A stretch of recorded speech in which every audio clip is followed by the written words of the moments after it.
بسم الله الرحمن الرحيم. الحمد لله رب العالمين، نحمده ونستعينه ونستغفره ونصلي ونسلم على أشرف الأنبياء سيد المرسلين إمام المتقين نبينا محمد وعلى آله وصحبه ومن دعا بدعوتهم إلى يوم الدين. أما بعد، السلام عليكم ورحمة الله وبركاته. جماعة دزن إصورة إلى صلاة الليل صلى الله عليه وسلم الرسول دزلو إسسي إمودة إبادة بكا إلا دا كوكورو كيفينجي دنا isoy lede kedezi ela kaso be kelle de kada jamo be kama fen bawo ni basana masolo ndena to aso ala yarada ala bene ka falona momal la ni yemla sa so di simeli bu mo dana amade mo jo dana mo foso agelna le heri jamo basana masolo ndese isoy le bela bela amado do mi man solo so basana masolo ndena ga sese abega ewunye gi gonyo dana ataka so na toro gona tamanya bu ngona biti wona no ayo ge lano mi jamo isara mo rasulullah dana ge se esoy le sumo gona mo jo dana na ale heru wana ni mo wonti se talara tamela to fosa na tekele sa to mo so riya na yom da da batana wengi gwen na bela go gone alfa wo mo mbero na boro fay egodo kana bi no dozu kina we di kala bete yanda me bono ay ka da se le dozu na asebe ba mo so se asewa ja ba ko itemara da ga yana ba ko bodo na ba ko itemara balana tamawan dende na sana ko bemben amfana titin mo gisi ci de jamona balana da solo suru ko wona de gemeri ki darna cer e sola da katarna le ni e so ene da go nyomeni gabde nella sinje sinje to mi yanda raga zona yanda sallama ga dan dele ni somo ya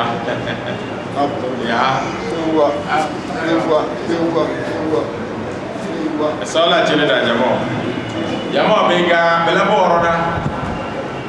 do bozi fi sabilillah badamana jingiri dengena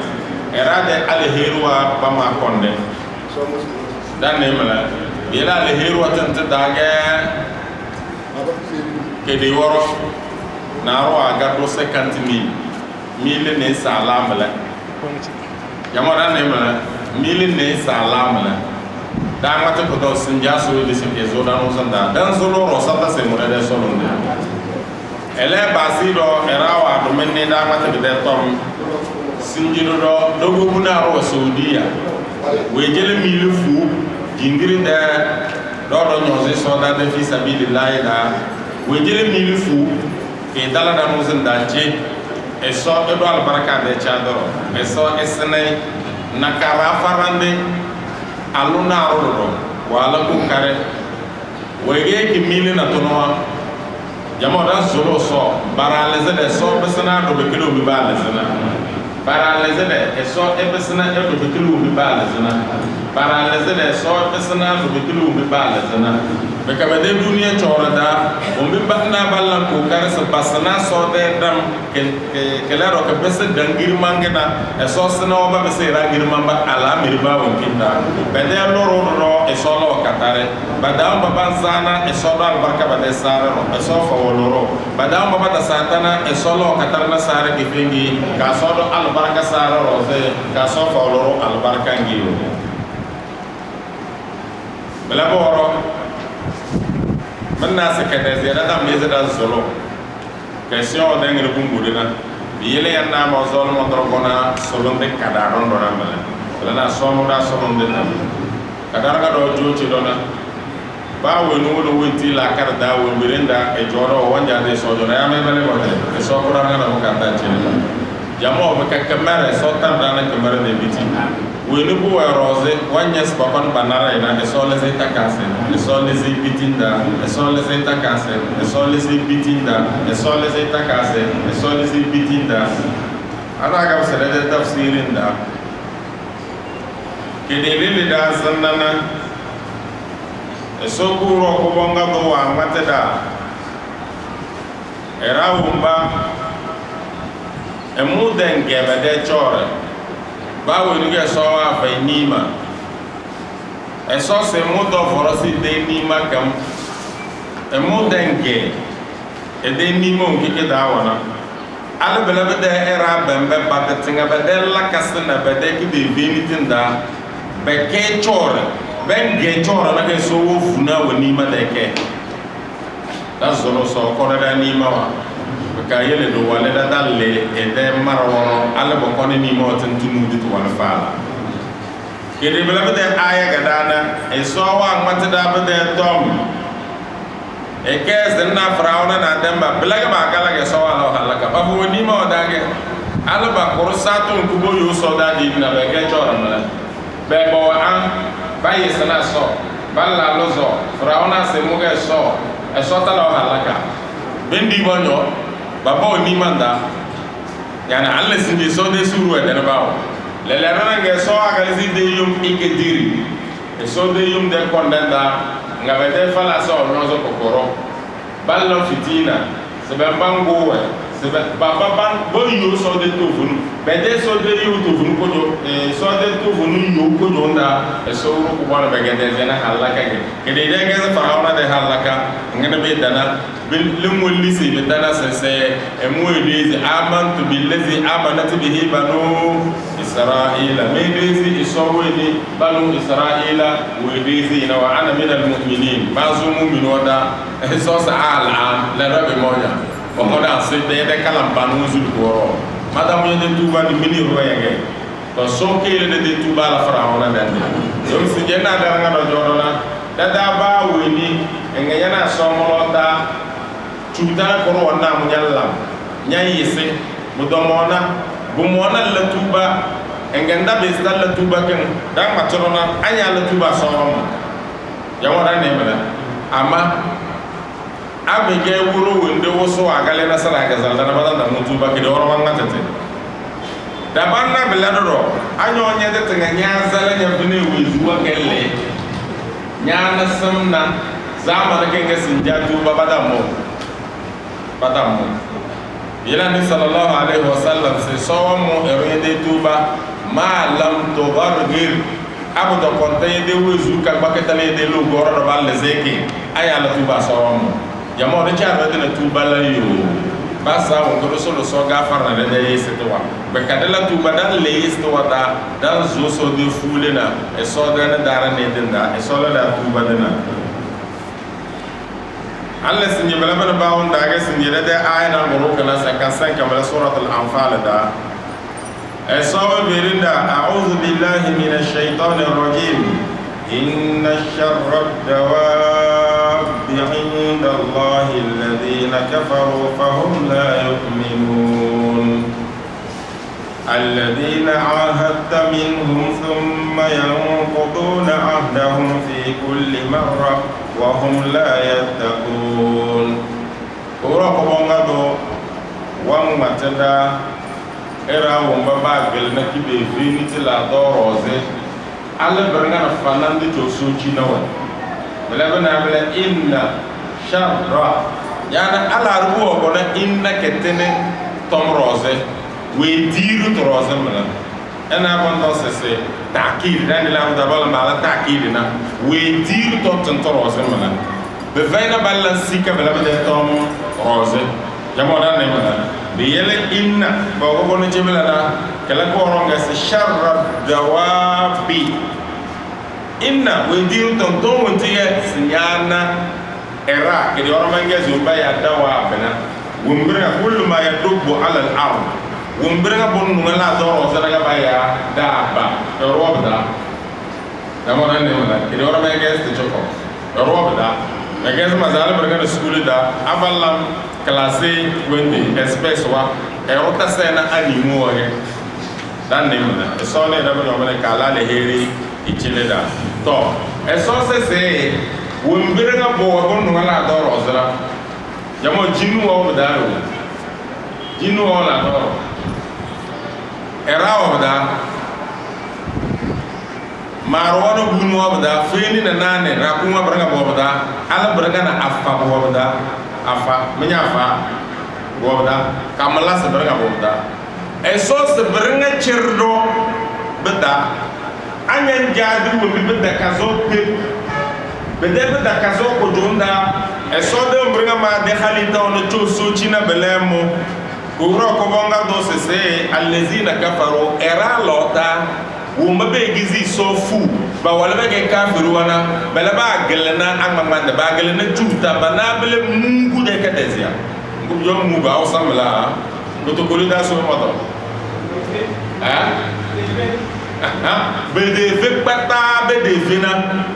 brenga chere so ala bana fananda na brenga na be de fe baba be de fe ko jonda ba gelna bele be de na ba onda na so so bana bele allazina kafaru erawu mbabe gizi so fulena fahum la yu'minuna be gizi iman la so se daro do fu so kele so mata oro ko bonga do wa ngata do no buyozi kafiru waranga cher beka be la khusus benga matibinge dekina kafiru wa bojona ne Muhammad sallallahu alaihi wasallam na yahuduwa bojo Medina la do dana jamo Medina la do menyi sane Muhammad sallallahu alaihi wasallam wa wani mona wana menye bele menyi sane bo wani mona yahuduwa Medina kella ruwa de la do ya o mabada kella ruwa de la do ga la ruwa de la do yahudo kella ruwa banja duwena jama zanama wa banja tanda ha bo wala badama anni Muhammad sallallahu alaihi wasallam do bede rawanda e de ton wonna be ka banye se Medina ke se cho adini ela adini na ke ya dunia da banye se de ke Medina ga walle wangale nana maka farande ye ama awa gale makanda banga wala edam bezi talla adini letenga so le se talla kera wanga we maka e koko ni Medina enaga adini si wezu yahudu wa fu nyebela be de kondo go bogoni Medina badama beden do mene alfa wa mataba wolena beden kabila te gonna de ke kabila fu de tom ba bodo ga de ka mo ama manna so badaumba ba beze o dan ni ba yara ba le yara na batana balaga nya ni umba ni bi wulu we awala so wana anna banu nadir anna banu qaynuqa anna banu quraiza balawa ba yara ga danye baba si baba bodo no bogon Medina dana ama nana nabi sallallahu alaihi wasallam siliwe zuna nana nabi sena Medina da yahudo be gizo do me de ki de fintu akala ramani to so wa ngati chenje era o baba gele na chuta banablo mabe de lezi soblana bide sifa wada mazbiyozi kafir waranga ama bil khusus bengalezi bam yahudu mbabo jo Medina badamani Muhammad sallallahu alaihi wasallam ngabo boli be kizi fudu do bela boro ba mesa balle al kawro worona tanabal aya wa gadenis allazina ahadta minhum se serawo mbanyo bona wala kawle no Muhammad sallallahu alaihi wasallam yana yade man wamba mana wa me bona dama al kawle yamo mi al kawle ko ba bona dama na de yante de kada ne se telna ani sallallahu alaihi wasallam wa gon Medina da falangana wa jan talana te mero wono wa dalan na yesese na bor fay no ya be kala anya danan da tolele ba matala da ni tinkam na gale do la na aya danan da choko so nyim do zige simbungo ya dana de yo amaya kono na ro ya de danja so da na be mu de kesi de luwa na bentizi bo yo ya na boro e danan da chono yo jamo da ne da mun wa bila nabi sallallahu alaihi wasallam bele de hikma ko jonda Medina joga na zanna ra mu joda na ko mo ndana jamo da ne mun Medina joga mu joda na ko mo ndana biele andi bo ko ni mona sahabi wana bala tu bana baranga balana yahudu wa do wonna bana be de do mene be kabila wa be ge bera o ga chil malwande do ba be kis malwande fu abe wala bu jobele ben ke medina da naras ba sa tan ba no nya sera ko ko ne ka goro roze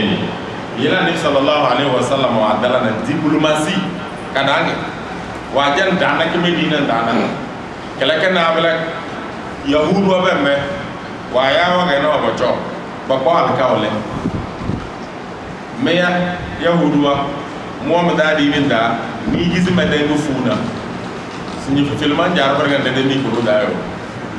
ajodu no mele so ila kona le heri se semie yahudu wa mi gizi madadi amadana mi ngi medina ta data mbeze be chona na me bela kadaga bara ona na ma e be so fona ko zunga mala madan no mala bela na don wa al ka wala ga data lamni chuta madan landa chuta madan zina boyuda data zina boyume do mi ko chobe chona de de nda lafiya kama mena tumero ndani sallallahu alaihi wasallam wa alana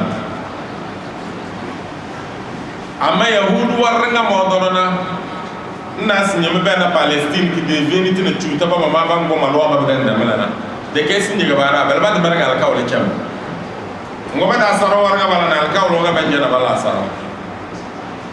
bela ko jonda bede tonge sawon matikis allazina ahadda minhum ahada utulusu wa bonay alkawle nyodo ndisa alkawle kam ataka da rose ga edenim des sai wanna mo ela sinyi isambrose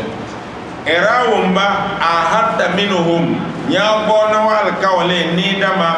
summa yanquduna ahdahum alkawlo paworo badamara ga benjen alkawlo ba esota matichina المجازر فرنسا أنا بني ما بدا لا ركون ده في الماضي و فرنسا أنا verbe au passé ما إنك في المضارع و verbe au présent ما أبجينا بعلا بينه إنك سورو كمان سيم قد بده كبل بدنا راكم ون في المضارع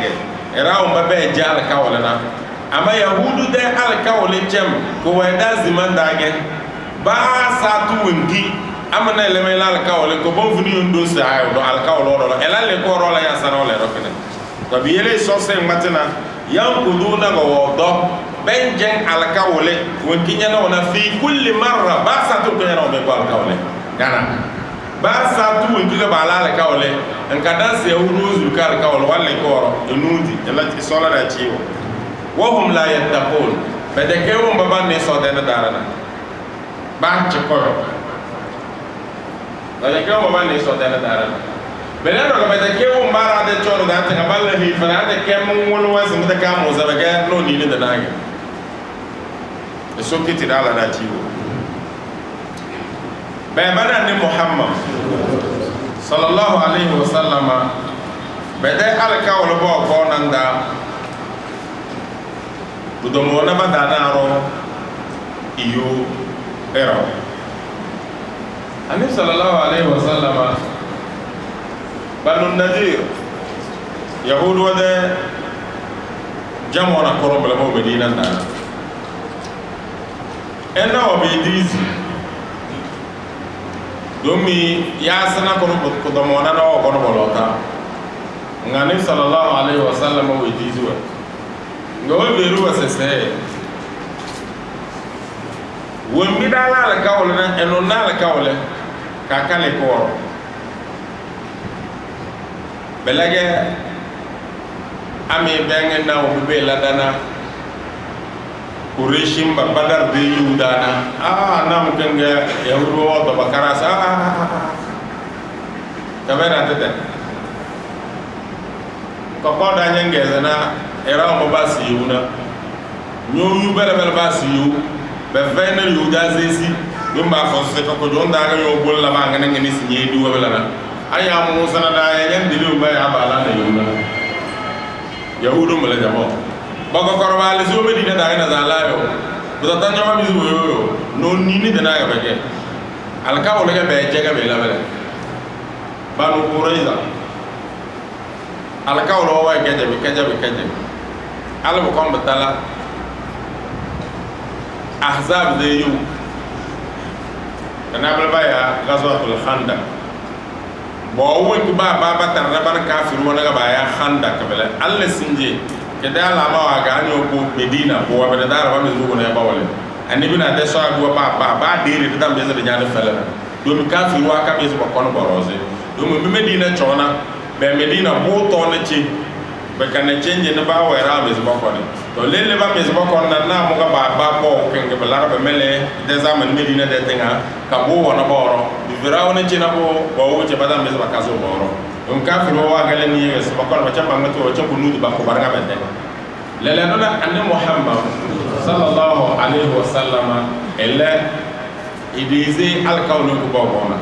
di yele ko jonda alkawlo ko jonda eden nyana e jonna medina tedenda ama banu quraiza wa kadana quraish mbaga ba moda ma ba wolo wolelle se bala ko karba fana bawo bala ba mezo ba ko ba ka jana ba ka su medina nda malwa ba si tuduna bongo yona o jena banga sona ba orodo e bara wala ba lo ba ko bargan yahudu dal ka wala jamla kabana ndim bolota al ka wala wasese dodo yome iko yoda dadan zina bo yome e ka zina bo yoda na balaga ba le ko jamora ne mana to gaso ata handa keken e sowa fa malwa ba mujumi al kafir wa we bayra ba be bela de ton da ge so dan ni muhammad sallallahu alaihi wasallam se nyanni sinye de yu ko nage nkalese baranga cer e gadala banu quraiza se me ko ro be de to ndaga nabi sallallahu alaihi wasallam o le lo feri sahabi wa se la sare ko mo nam dana ru asi manga dal banu quraiza imana botu zu be de banu quraiza de le bo ona bobuna ko jono ni ni do ba bazu no bele ani sallallahu alaihi wasallam na de sa bo ga ba do kriwe ba wala ba wana ba froze ba de chele se ba madane ba madana awala da ko do ma ga do ba do boro bele na zo ka zabo bedana muna se ba nga de mo sallallahu alaihi wasallam wala bembo do fu de matala yana aso agbaza na mo zo le se yer be de yeri yahudu se emoda mu andi de fuku su ton de da andi bo da ba da la ta sallallahu alaihi wasallam bela no ni gam zo le se la na tamare ngai sa sa'd ibn mu'az ga ba balada sango sa'd ibn mu'az na radiyallahu anhu ele dem bana bembe yahudu wa bem du malo to kontana daga era bo bo da madana ge alba yuban sana da ma kamo da ni da ama baba belle sa sedang mezan di bidata la na de ton temare na se na dalla na temare guma lo mbarga wala na temare yele se ba tu go do be mbodo fu kabana gal ka woleo bela no weni den diga muvu nga se Sa'd ibn Mu'az den diga do so le kon na la fu kun sin nga se bela na do fu jamo e so la zarana gaso to khanda ka kan kada da ka ba gora fa do ama Sa'd ibn Mu'az wa ni fezu wesu wa solo sona ga wala wesu wala tan ka da ka bela da se era o mame ko sala ka wala ga le ruwe mi me ko sala ka wala ga le la mu fezina la ro lo ko na fo mu zo le se le fo se ba chame jamo me jano mbibe ko na wo mu fezina nga solo so se son ka mu wesu alla manangin ba nu kuruza se tena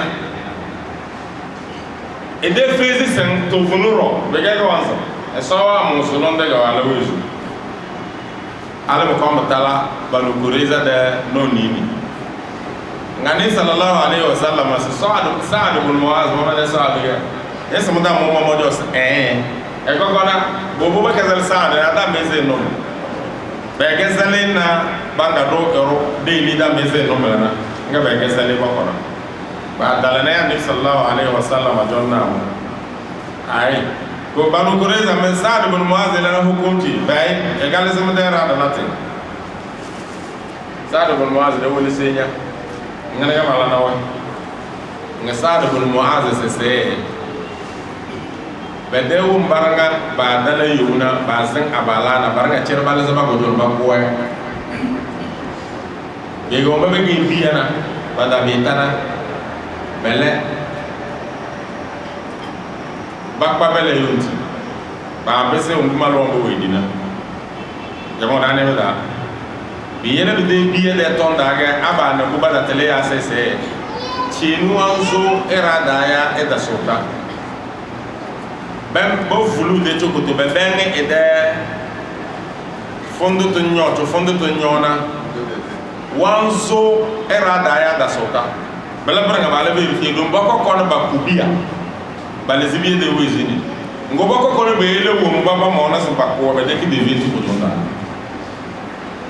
e soni era ko nyamane wala me de frère France wo viru ma sese yahudu naro na emona bala fa wo na go na se anebu ala exterminer yahudu wa ko wende population de tim ngama ndama de frère domi elese mo da ne e da ne ta ngama e boss yahudu muso gabala jamo alla sinji dunia tewe vino bala alla sinji Amérique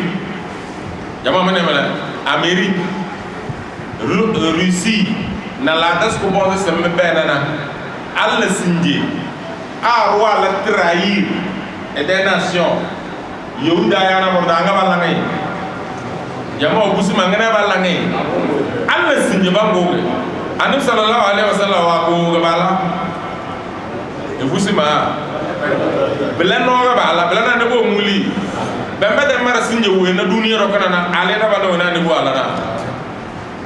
na ben barana o mo bona le lu jo ya da tel naga na zo lese banamele mo wombi no duniya no ngali sinji nga ma matana me do jamo anu sallallahu alaihi wasallam kana tuita ba ale maraworo ne ba de woro al kawlo trahison que na bele sinje la tasala batame bena na peine de mort yoda le nga peine de mort wana États-Unis d'Amérique mena maram wala ko tamere sinje bato bango ga na bela na ro kasum bulu wali ya nabi sallallahu alaihi wasallam bu jonese wa gala ra tute ba la na ba tuta ko banu kureza de la kasa ba la no gorana ala be ga dala ci jama mutana bela ra ya be sa banu qaynuqa bela ba ali ala ka woro yele yahudu ba mada na bara rona bela ba ala ka wol cham man dum baranga ba de choko no do me de teles ba gal ka wol cherrage yele bela Palestine me bena na de kay ton ko fatte we ni ni won bido yahudu kage al malwondo o gone na malwondo ro mbi gena eda na bala na bela biti bela na so fara ku juni ni ga wora ni dara do ko bete abalaga nabi sallallahu alaihi wasallam solis ba jonna mo badan de na mayo be vayse bala dum yahudu to vual kawale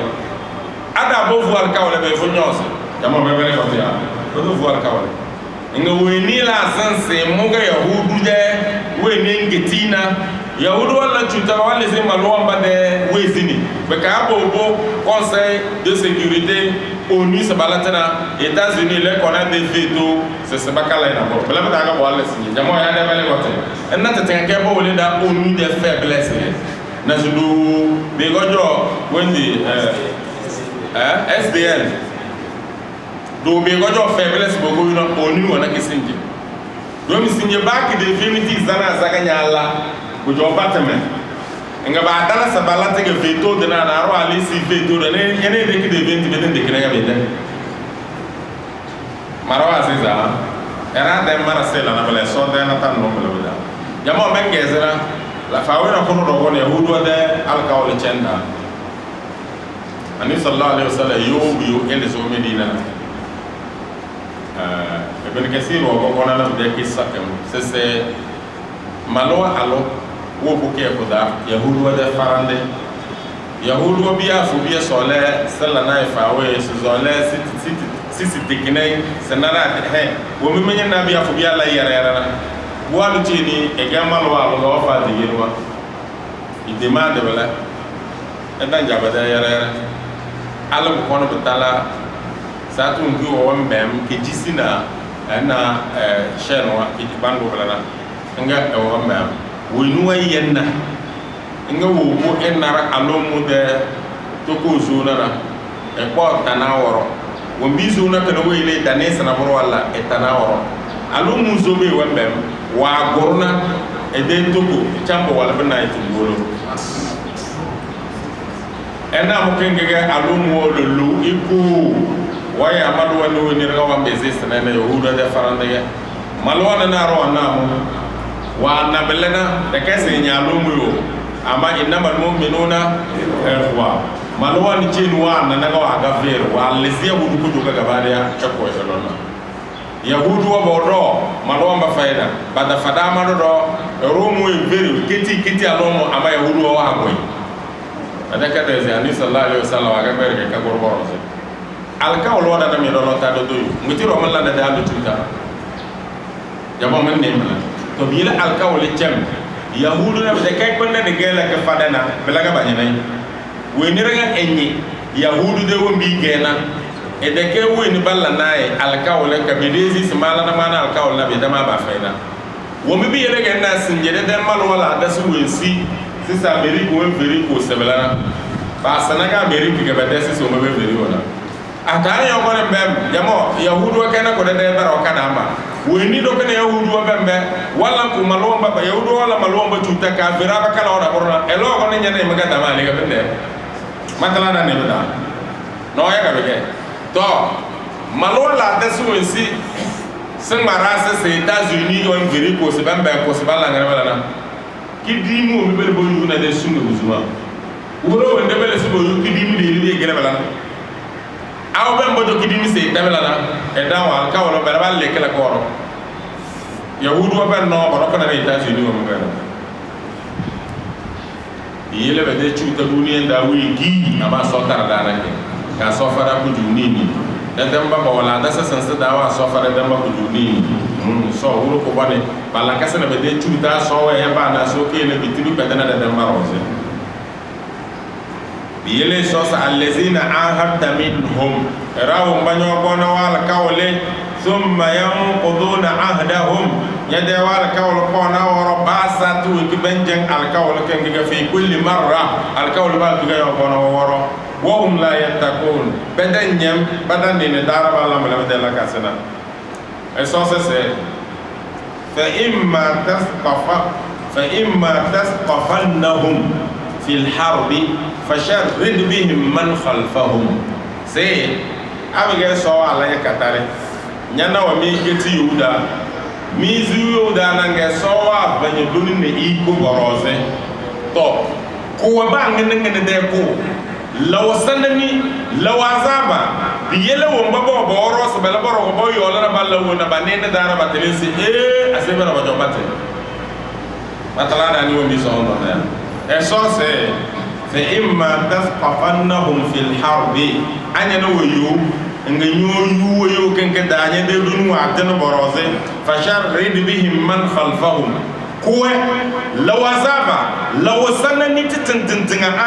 aliwo mbaba ko pamosa sudovowe awda la nobelana bogo na babazi seli benye no mbibe mono mbasi bovo na ka tataltabam ya saken nge sowru ko bone wolu na nabi sallallahu alaihi wasallam na abakar wa wo mbaba de rayuwa zan se becce wo mbaba agbawe badar yuda balana ka be fere wo mbi be belona baka ko wana nga umar les bakko balana ya saken nge so wolu no cross na doge so no me da go ga an me go ko tenga ba sebata balana be dembar ne cir ba no ba sinyenge ba wo mi tan da chana wala ma no ya patala ra ni wada yele kana bala so se fashar red bihim kuwe banazi la azaba kabele de kabela batama ka wumbar nga bo borona batele so o bana be musa da kamo da bi mana asni kabele malo wambara na yahudu yo wumba fo na yahudu bengi tiwo be feru albe nyiro malfawa États-Unis to asane na aya kana kozo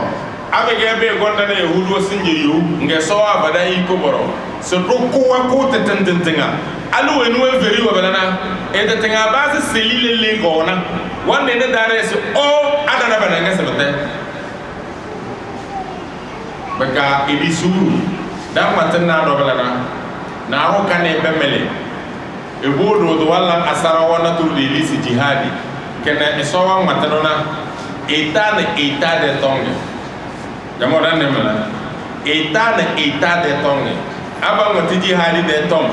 malwa mbaranga de nba de ro bezo ko eleze e falu boyo jihadi ay balado yomi ro bezini wontirga dan matado balana e wo Europe da be mo ele chamal fo le won quran ba da so ba to so ba ko ba ngane nyana bele mi fe yumda abe mo ma bele ba mo na ba fanya takarda nyalla tumere ni ndibe de ya ngane de ketela ga da mate yude hal da ga da mate do mo na dan gbete to abu jo ala fiya nyasa na ala fiya ko be zanda abe ga yuwo bone bele be de zaman be ma roma be kafi wa telege cindi wonti da mate yele be ketela seyro ego ele bo do monana ele zuwa mabadala na burno wezin fala ba ko modo fala bele bala sara ka bena se so de temere gala e mo ala so ta bi de ya mo ya so wa de le so ta bi de so ru ko bane ne da ko nyomani ka so ru ko bane fada ko dumi e so sa me go bele e law ba ngene bele la'allahum yadhakkaruna se abe mo ba sa to nge so kono bondo so o da dama yele de tella dana bene ho wala ba da ka mo se jamo ya ngene bol nda ta tega agar de wa da kadar gardien wa da kadar da abe ga ta ka bolo gon banya so da na braga na gardien wa nya e jo dol jamo ngene ka ta ka wala ngai ngene wala ngai ben desi ga ba ngene adara la ka rom se la blessé ama gardien de cadre da se koro so da na farne do che ike ku bola ya moze ada ke do no man ko nyon hora man ko nya fuya nya na ga bolo ko na e be de ga du ko mo no we do mi ko ne la nya asaro ele de ga na bele de takka ga na de e so ni da mo ne kala ne ni chile da so le zara bitu wada do jamo bele boro ani sallallahu alaihi wasallam na wumbaranga wa ko na alkawle be de choranda enawa o medina dana mem boko yuda mana me se be goro bala na ko yishi mado enawa ba wa alkawle bele biziki miri mem boko yuda ma ke dage ko yishi ba wa lo ngudi ko na ala ni bichala kawle ani sallallahu alaihi wasallam ko wala na yahudu wa ma gezana enawa alkawle wa jo bele na bero wa do ba duna enawa ba wa alkawle bele boko yuda ma yana bala alu hum wata tinga ba kwa ka wala bala bezi choko wana toro yu kala ba malota ba weni yu de choko roze oh nyanna sana ko yana o mo al ka wala da bala ne be na de nu kum wandu ngana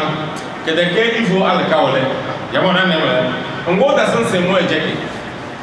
matala na ne bala ba de tonga so matana anni muhammad sallallahu alaihi wasallam jesse وإما تخافن من قوم خيانة سسي بمبي زبلا دونا برا نو ميكو الكاولة كي كي غامبرغا سيفو كي كامودو يوداما اما بدنو غنو بدا بونا ميا بينا سبو منافسين دا او بان بيرنا تورا ديدي او بيغا غيرغا بازولي سبو توديا بو بده انيان ني ندارسي mani ci ni mané de alkawla kana do madaba mede zikiyo esos abla be gon fam bid ilayhim ala sawa esos abla be gbo ko na katan do nya dibiti nyonya yela bade ya badana ba gona balana sbe mane be dal kawla no boko balana to mo da ma dara nga chende cheki to be do dani sal kawla fay ayu yu madala da ne mada si dunya biti e bero si dunya biti ngoni yo jonya yelam ya bang be na toruge ya bazole ya watim kanya sangus nyana wal kawle nyonda bezan goron gorbe nde yu goroze e so sen ka be de fitini ngene fitina ngene galla bade ya wanya na we jo mi jo bala na sene damba al kawlo do ta dona do se sa al kawlo ke maya me dona se de chaki ga ba woni janye se ro ko re ro zo yo yi de cha al kawlo ka do ka ba woni fez eso suwe se inna allah la yuhibbu al kha'inin se do mi eso ko bona na edanja wo mbabege al kawlo chemrana yana ro al kawlo na jal kawlo so tan jamida to bila ni Muhammad sallallahu alaihi wasallam wombana wal kawale kabada ke malo wamba belana abade ke abala yere da tilbidi ni bele jala kawale banai enawe bondoge idedezi e kone na toro kuruyo we wora so be na me mo e mo jana kawale ngo so tanja al kawale chamra na bele se inna allaha la yuhibbu al kha'inin e so tanja wumba al kawale banzi ko balle be chakana e so kele de al kawale chamra jamo malwamba bela mo woro e so wamba tana deten do Muhammad sallallahu alaihi wasallam se ولا يحسبن الذين كفروا سبقوا إنهم لا يعجزون سيسي كافروا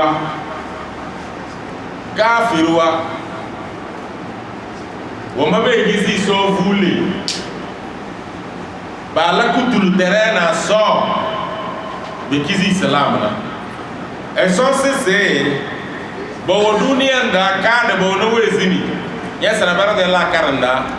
to a so da bare kizi funo tion do na to hurun bala da ngoda ya ngene bawo na wezini bi ilu wa gesa ada da be de na ngitiro go wezin da bawo na riziki jama mabele bote ya be da riziki do bi ilu wa gesa wanja na ne ka riziki do na do ada umbu da do na ta sano bi so so na bala so tele riziki na mutu wa dege so bala albo wona ko bonde be ge ko bona adanda yangene bene berna bi linka firge jambe nas ada wo da mo na take wo bi so so le na ngitiro ge so yele ma modo da tetana bala se e so si firu wala yahsabanna alladhina kafaru sabaku se fir kafiru ba se ni mo wo mbemba ya si ni ma be be na se be se be la do na baka mazba to ko se be le mo ko to le iso wo ko bale bodole so de azaba bodole so de bana ba jo ko bodole so de bana innahum la yu'jizuna bendeke wo mba so se we wana be face bala na buru biele so we wasate ko wanja do wana nane so amate suratu windi bala de dana ge aya sabu allah ni yaqdir alayhi ahad eso sabala wamma se be febel long wora ne der wasali iko na koro dezege na rowe wala so de iko ro ba nga ya lol nyege deze woni jo so jo boro wala fo se dande e so na da o maba fo se baden ka so ne da ko mede e so wuro ko bane bela boro ga se wa a'iddu lahum mastata'tum min quwwa wa min ribatil khayl turhibuna bihi adu wallahi wa aduwakum kuro ko bangado se wa a'iddu lahum la rubda a'adda balana bakbere na borum bele se me amalo wamba egbiri yo egbiri wembi akafiru wa ga boro bo mujo si ferna mentena wombi bege kuyo dikuyo duwana esosu wombi me bi zatenga na egbiri min kuwa bege dunina ani sallallahu alaihi wasallam da tafsir na qur'an ba da zamane idan matro wa matana simino ku wace je ton ga ni sallallahu alaihi wasallam wa la nufisi ton ga wa donna mabala amma umuman alquran wala nufudun waranga ga yamona sinyidan matorona abegera to gola do ke malwala do kamalwa do kanana kamalwa maraga sudun nabda de sojo waranga na ya ramalwa no ngana no gabele yo chonjoze na seze se chari se bitil sojo wa mambo zega woga se bitil wa malfo dum de zaman kana malfo ge boyuna da ne ba da mana biyele kuwa isowa ngati ci duni wombir nga cirbi ge duni biyeli ebere enyenyana nge so wala no wombir nga be ge duni biyeli ebere enyenyana nge so wala no sebere miamal wamba wa a'iddu lahum mastata'tum istita'a kana wombitinga ya bezana wombitinga membizi tizina bige kuyo di malfo wana iferna medena iyona kafiru wana iyona sode ebere wana esosi dizi bele berga berebe abe balide ko ko ye ebere se ngane Muhammad sallallahu alaihi wasallam wa jona onye se de keja wana seze na chonjozo na tone ba mare de libo funjo kada yo abili yo wongo ga ya mano wa balota ba we ni kono won bi wona na ba kamuno won bi se bisana wa yuna belaga ben dizi malo wa belaga bando ana me ne don go si jingir de so da ba do do nyoze e do fi sabilillah wala e so ile de meza dando anne muhammad sallallahu alaihi wasallam wa don asbe de jihadina wan bo ze fi sabilillah wala ka bando ga na ba ko ba beze ba muno won bi se bisana wa de yuna problème de ekber wata kaga ni sallallahu alaihi wasallam so wala ni furu che ekber wo mbrenga bige donina ya mo de zaman kana ba ya doni mal fo amleo ali bi bute ba bala bolina sinji warada doni pa e be senke da mana force aérienne avion de doni de dade mal photo de précision de porte boyu de asarawo gute sabekele adada yela me da se demi sinje la da se ko bonze so wana zikida batana yoni de farande so da ke ngabala na me asaro kabede de ke diribe ke di adena mana we yomi aro yuko yela me beng na sinja amerike bela de ya sa ken ke do nei si su ira kana brangana bela ga wala kuku tondo ba na lele renga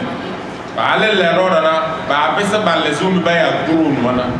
da te ke mal fo de begen na avion ya wa e utan zobada ba jobe de se da ga wa de tamanda be ka bam mele avion ya wasanse bam be za ba kamele ka ko kon ko to go da che kamera wa be be na nyo ni ba njatana ba se zana mal fo ba to ko to ke ya zanya ne de mo ba so le bala sarawa be ka sin yoranda Afghanistan nso Pakistan de frontière de farandona deli le ngas mujahidin ona na Taliban ona telegel le America on jarna bala na wa asaro so ro ko bani ikiti da ka ne da ko nyamele to biele ba ya duni belana dunu wambele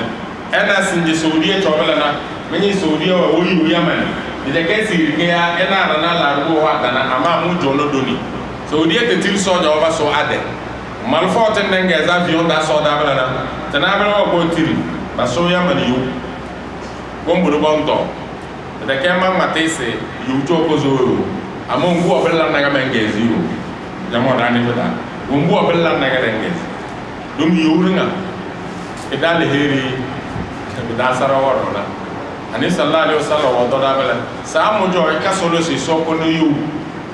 amujo e ka solo si so ko no yu ama be gonen bela min langa ne sanna so ka koro sam ga ba la ko donda elo bi se la ama be ga be joga so ko no yu ani bi sere ka solo bela jamo dan ne mela bi yele to go de crise dan na do da yele no bela na fitina na no ya wadan na ne bara torona bela yan ne se wallahi adana so do be yo oh nyana so jam de yo to no yo jamo ya me mele bote nyana so jam de yo to no ya wo si yo ne jamo busuma wo si yo ne denne na ve la ko na dai to bunuro dai na be John Jones na wombere na cherben be se bon tosese we civil do kana wala na e so ke ile bu wala ba tala ba tose civil ona ba de so jo bo yo ba wo de so ke ile bala bala domi afa ile to ke dinga gele ama so ke ile de yo jamo bala de so no do ke finyo khutuba da da ma te de to aro ya bezo jo itikaf bando to itikaf yo vokana e so wa mo nya solonde aso yo do e so wa mo nya solonde nyo nouveau do na flawa e so wa mo nya solonde ramadan renga nima ba we ni kala to go kada bade wallahi do solo so de jili de tete do solo so de jili de tete kada de solo men da bada solo so se wo mi ba ya yu bilana e so e ba la na bulli de tete mba ya yu na so de na bulli sino civil na sojo boyo jonoya dum be gbelan ele wo yuna e romal fo doge nanga yogo ni bena mal fo to soro ko bani ketida ama soke le ba wore be bese be de yuni kaka kada de sojo wodo dona da zolo so de jili wa malwa ma bada ya bebe da zolo so de jili wa se e soro ko bani eta se e nyonso be de la karwa ka so le ban ni tonde gutulu ka so le ban ni to go biye de ko nyom e so le ban ni to go biye de ko nyom e so le ban ni to go biye de ko nyom won berga so ja walla wale be mi se bi zuwe zuna e so ru ko bana e fawre de ko nyom ne ra badal lambele e so fawre de ko nyom ne ra badal lambele jama to ko bana ga so lo so bla be farande jo ko mona da so lo so do me ada bur dir ke su du yo le de yo asara wando ngwa sara fay ko so melana so da zoloi ahanna mi mandara zolona anna beraga bombo se so eko na tete cho ala fia so ko bela capital ziwezini da mata nyamo ya bele bote asiri feti mi luro ngade feti no dozo ya ko don na cho ala fia asino dozo da yo ya mdani mo bidage melana wembi so se la esere de tete ten ala fia yutan zote da wezini le de wanzin tinga ba wora be kata sana so elu da no se so ela da bele be kado do to go buringa patana e gema da fayege do mi de kemal fado yangene e de kemal fado e so kiti mada fayar nga pata e so ifir mada fayar nga pata e so iyo mada fayar nga de yu e so iyo mada fayar nga de yu e so iyo mada fayar nga de yu de kedan den tafsira mada zo solo do mi tijare da ya na ro je dara jare da so ene da mo woni ge inir na tijare woni ge woni coalition de 14 opposition na tijare belana dara ngo ga ndia de tende cho ala fia e so se ta ala fia womba so woyom na se tende ala fia na ada yege abalege e so ru ko ban e yo mo se yona jama mo do sa da ya da ba ade iniri ade wendi opposition wendi ada yege abalege e so ru ko ban e yo mo mo na yona me ne ba da ya mo da ne le tinga ma ma te ma ni bro sola chelena jamo biini so wan mate kwere ba kwere chibelana bede ke won ke kala sinje Europe da danna na ke do rama ngeze bede ton choko chini le bifona na le le chamal fo bazena rumba onda le zinga waze zolona koni yo mal force jihad Allah akbar na ta be so kule o ya so le de na bala wala so ta do ba ko bala erawan bere saballa bor bede te daga bawe bana bede wo mi banu nana ge nyono bede na ba munya badunya bada abi mo ba fanya takarra yembi nyonyo nyalla mo mi zo lena te da cho ala fia be kafiru walota au maru walota so le mo jo ala fia e so tanja basa te fitina so tanja mo jo ala fia so le yele so ani sallallahu alaihi wasallam dara fitino wono na ko sakana e so wale lale ngoma mangala na Europe ya so tana mondo na sinje ba fa malo ba tom da bata ale be ko no malo wani bi lo nya dalena nya tinga no no ya ndana badela ka so sam e bi yele belbe de tama wa amu ballan na be ka le heri de tama bele do groupe ya nya ne so groupe jihadiste wana belbe de da bata lide ga ban jade na bade farande de ade de ngwo bo bigari zikina de chadege ama wumbi ban beze bandar nara ba beze wada sam bulu aya wa be lawas be ale so do ni bo do na bele bena bele jihad kellega bade da bata walla be ka wombatli tabeta be yilunwa banara aya wa na hadiswa be ke na bada na de la karis bele ke so do badu bo yo ka be mbada tinga bo kwamo to wumbi da duniya wasinje namla wumbi bi yelege bidorone na rawo mo sin ko bella jidona to alfa ngane ya bena jihadi ga bege do kala disi jihadi de da ba tambele ne de ke jihadi ko dai na duniya fu ga bege e so ke le na be ta kawa do bi yele na wumba bata bo aswa belana bela be de era ta kata kawa nyobo nyawo era de abe linye lo kwenye de ngobo jamal folle nyalli zi we zinu we tita da chanya tonna be kayo bonas Allah akbar bu jom belage so do su nyongo nyana o mi fe yu nda ngayengo jamo malwanda da emiyo dana ibe maga desen da haya wada ya ngade dana o ga lele be ga malomba e soro zu nyatnga nyala karanda njalle do yana de so ay benu wande de kemal wana na jembun soy ngo Allah akbar sey di mamoy bela malwan batatan denga wende ziya sayala tamere ndala belana abandara ya kalma jihadi de teleke bedeke wo mbi mo nyana na wo manyolo walena na ngini nyaje nyebe na sadini mlenye bele nyirikena nga selele zina wezini nsin sadini de kebele wezu deleze adini tamusana ne sese ba komalo ano roba bere da zimade de sanani sojo wa gelbo kaba dum kaba bo e bamma ya ngene aba lizuzu bam sanaba do de ne so de na da kadi kiti wezini de kakodama ngude kakoda bere ngude de chida za so so de la ne samela aso de damba bogo na ga de nyina bele na so sana bana be de biya e so sana bana be de biya be ka won badodo bon go ko alquran aya wana hadisi wa bon dulande te ben ge biya na ben ber de la kar ko wana sara wana bele be de ra ben be so wuro ko bon ko do ko bonga do da solo ise e so wuro ko ben il bale bele be de tamamu ada e so le bale bele be de tamamu ada e so le bale bele be de tamamu ada ben na so wa ngate gbere ba gbere ci rora dawla ge so ngate la dawla ma ya dawla belana te dum bela te ge so ngate la ala sinye to ko jora ma ge za ko fun ngare be islamique so ngate na ki ala sinya ya be sana arabi saudi jordana ena iran jordana na bela be la da staka ba ge malo mbana e so ro ko manda na ngate ka ben zalik balla tumara ka ba kwere a woti ge sinye iran na États-Unis a communauté internationale bana re dando wenti ba ngata do roge arme nucléaire États-Unis wala jama ya ba bayna Russie wala France wala Pakistan wala India wala ama Chine wala Israël wala ben bare dan no wala ama Iran ni le ko yukele ngala ngesi gouvernement bandiga o ko mbola saro ben to c'est na ruti betake bandiwa jamo arme nucléaire ken sinji dunia da wenu ngona ko te kora sinji da asaba te banga na sanganu wa ko ke konara wenu ngona na Ameriki ana ro wa mona ro kene kisinji na den nyem wenige wena lesere ba zere suti yana anya na nya yeso do wejo bunjo nya na ndale ya de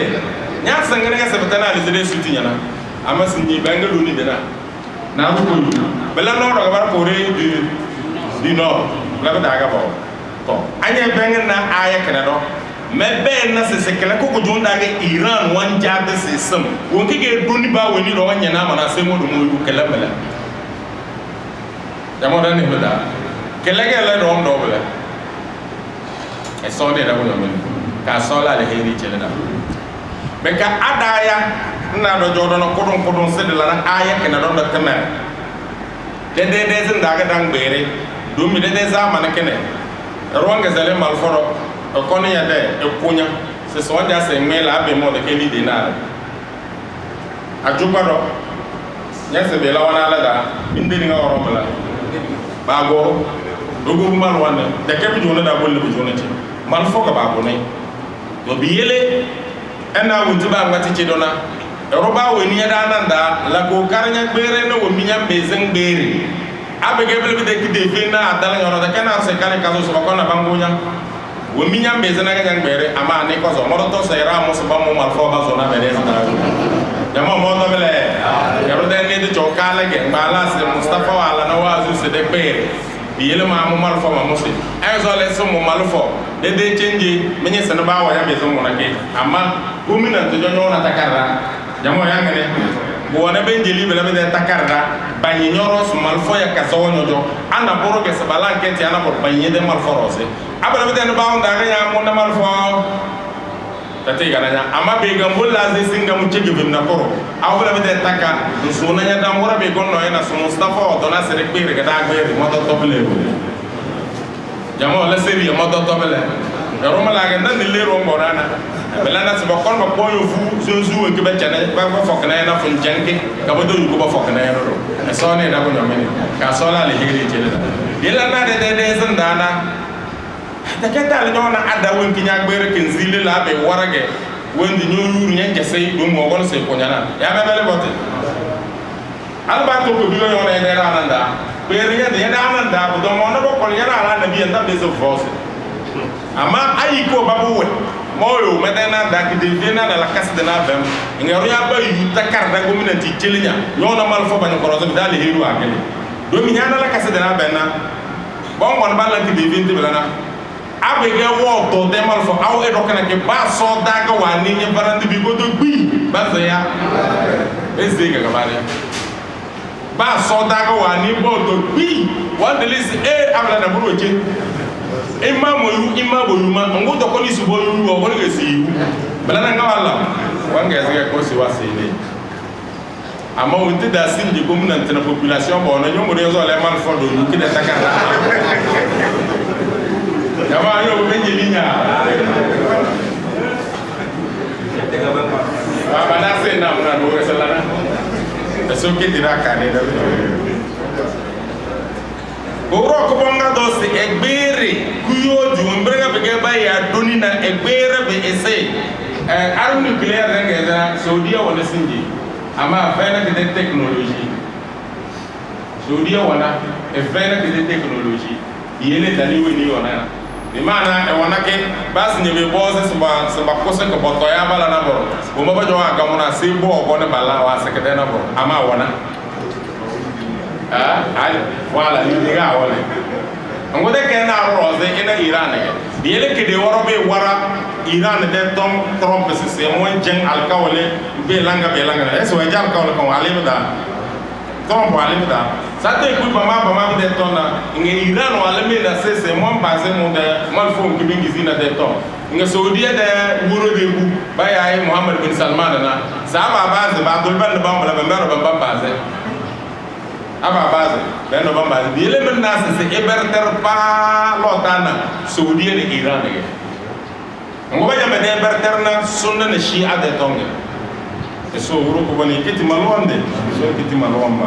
so les raton yolo no oda ko ko bonga do so bakiri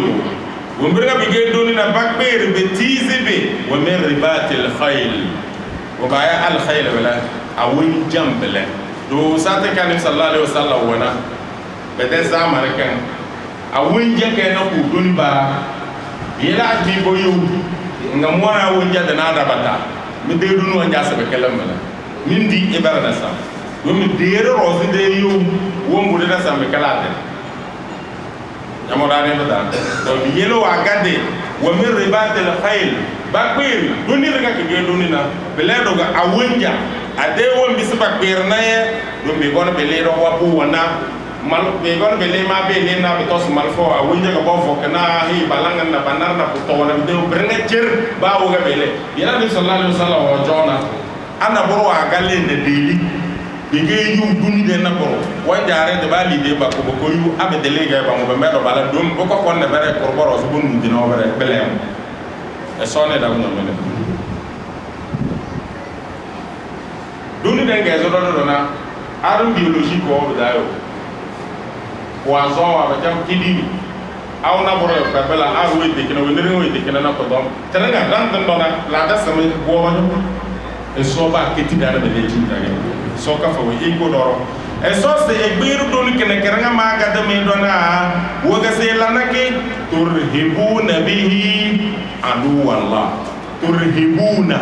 kalimatu turhibuna min irhab kalama ya terrorism la nena e so se e yu doni bele do mi itulisina e dona biti wo maba ga so de e barawana wa aduwakum no maba ga me de e barawana jama bela terrorisme wana ke de contexte malwanda da ya ka bayna ko wana ko wen ka ko wana ama ba ko ba ka do ne de wana ge do mi na me ge sinjina premier terroriste au monde woni États-Unis Amérique ge woni premier terroriste au monde dunia re bera na ba no nyange jama men ne bida mala aba jama to sa États-Unis ge ayo ude na boroge ba weni mamba seli ya me bele wato terroriste reba ya terrorisme ñom dulisi ba gana aba jamba ni ñedeni ba subiti reba ta kaya na nabi sallallahu alaihi wasallam we biri da se kona na no waso wa fa mo ta funga ba na no se e bere e mo de bolota ba e rodu ga bolota mo ta talata jo wa fun ba sin ñem ne sili ka mo ta talata jo irhab mbele butulisi butubiti asinjena togo chorona togo tete kumuti la alhamdulillah alkawlo wa ya bujo alafia ado na saten ke be jona nyambe zina dojo bene wanja de sikiti togo aw kana wanja de sikiti togo to ana wo bi ba ma chejiro bela na si fere mata na ngara mallam me de sojo men gbere na malfo be le dunu bela na wo ne ga wa musana mena na nudi de wo mbi wona na wanga na sia na chode fe irhab mele belembe da nga bang ma terrorisme de to ka ke de contexte de ganamo ama be ga sojo yoma abege malwamba abege kafirua bela bawe bawo no wanzo wale bage yananda bede chocho wanda alko bede da bona na nyona rondololle nze malfon kunawe lese malfon kunawe adini tanodakele de ketmer kifindi badal lizuwe su fala kafir titinga sabalisi wezu na maragayo bela baro zan na ro kafa da dama era ko ge mo na sobota eso de porta so sewe fokotowe zakawe ajiwe bulatele amaya lizira de wezimis na so tanya belemu de kale hirin diu fa seda jihadi ga be banga bidize kige jihadi na mona sabakoda so do ko wamle eso kiti da ka so ka fo yi ko do ko bonga do se wa akharina min dunihim kafiru wa menyewa mena wa muyu na bela babasi esosi sedodo kafiru na baradodo wa gawumba menyewa na basi bagana bem la ta'lamunahum memeso ane Muhammad sallallahu alaihi wasallam ina de so adwa se memeso abi joga na sena sinyo do na debe na da madara malwa ma yangene esoile de malwa ba sojo amaya ko sembem da dana bembere na temona da bobona na wombi bandu wa ballanna nyabe na ga malwanne ama wumbre da da ja malwanne jama mun ni mam da belebe de era bem ada ne de ze ko soji ngirinda da ya ise de kemalwanne ya belebe de ya fata ke so wange iskena sinabera do waga begem de eberewa la ta'lamunahum mimiswa annabi sallallahu alaihi wasallam sabu mimiswa Allah ya'lamuhum esonyi nawe esonyi we bila nabi sallallahu alaihi wasallam kede diawada eso gone leze munafiku wa bembe de dabata wole eso gone leze munafiku wa be wole be manu wo fu nyabala be badamane munafiki ge lede kamalo ne dan jamalo ne mani so wa de bela nyuma jamo andi bo ala zabaira feri malo ta forse abdo forse go forse ila ni sallallahu alaihi wasallam edal zira tara Huzaifa ibn al-Yaman elege de won wa zida sirwa elega wa ya se be feri ma munafiki wa deira amma de feri me Huzaifa yo ko ne mu meda siri nga wa ya Huzaifa kazazi munafiki wa yele Huzaifa nya baranga cir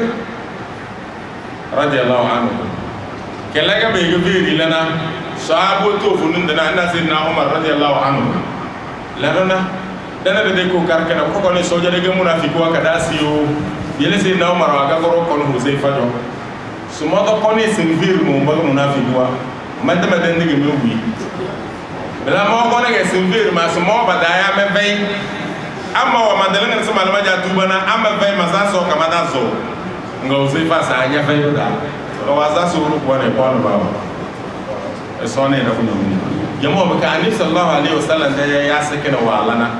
branga da de fami wa da rokda anya de yanan de le de bier ki de tom awdu guru ko bonda de ko jogo nyoro kana fami ko bonge de kwalen de tiluwati dal lezina wati dal lezina de kwalen de tiluwati de viri no wati de viri kelaga ni sallallahu alaihi wasallam wa wala da halaka kada da ke beranga ga belaga bigana ya sangmate erabem ani sallallahu alaihi wasallam wa ngate bokti ba fera chora malwa malota ya me bele bota de ke berki beranga na bede e ya le wondu no ya ga lota ama ba le se ba ga malwa mara ani sallallahu alaihi wasallam wa yele mufasiri ani boro ba le chuta ba be se ba le chuta na korea adala bela de ke tele so beranga nyanya na tele sangmate kanyangi ti jamo na bomboro wanyantele ngana sunu nana e sola tilla ka ne ba ko eso so ma tunfiqu min shay'in fi sabilillah eso se de pere umbringa bige doni belana belabe de ya so man da ne sili de ga balle zena bamu a won ja di de ga sabal zena bamu ale to ko biwa di de ga sabal zena bamu won birna cer sabal ko yarnana li de ga balle zena bamu eso se mata ba woni ga waleze fi sabilillah eso ro ko bon ro se ga waleze eso den ba da ga waleze yuwaffa ilaykum eso se edamiwo eso ro ko bon wa verre mi won be melezana wandu won be melezana de dare wa antum la tuzlamuna beka me vayna su bo muli me bada ba wa verre me bada a won be melezana be mo be kilo melezana ba bala ko jonda wa be zama da la hachawa be no su bulu mi na wanda na bolin alba ko be de alheru ti danye anya no so da walli fi sabilillah da leedana e so la chire da kanina ko nyamene sallu ala nabi